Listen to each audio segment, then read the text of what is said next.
Hi everyone, I am Dr. Rajajinagar, specialist in high risk obstetrics, gynec and fertility specialist. I am medical director of Thanisandra Hospital and I do overseas consultation with medical tourism. I have worked overseas also in the same specialty. What is the alternative for IVF?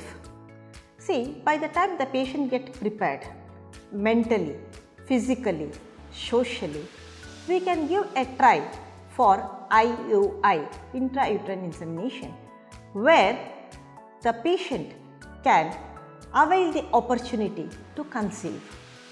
This is done if the tubes are patent.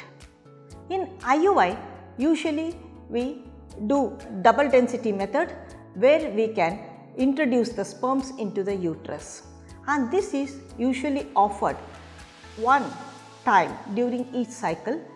The double IUI doesn't claim any advantage, and this IUI gives a success of 15% in each cycle.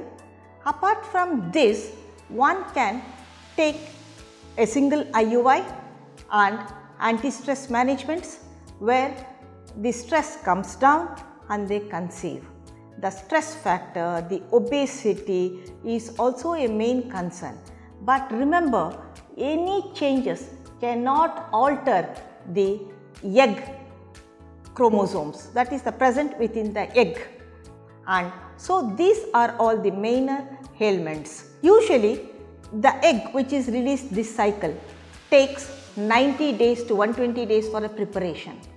So when the patients approaches, they need to be prepared, and with tablets and injection the success is 8% and it is 15% with IUI and it is 40 to 50% with IVF.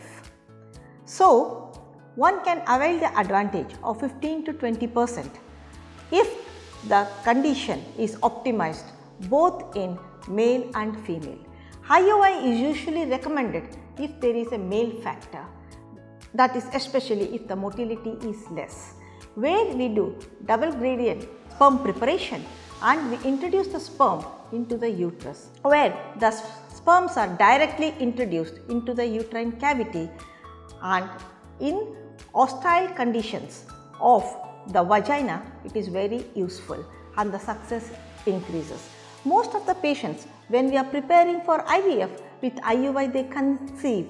So this is really happy because it is cost effective, isn't it? So one can give a try for IUI if there is a male factor predominantly playing the role for subfertility.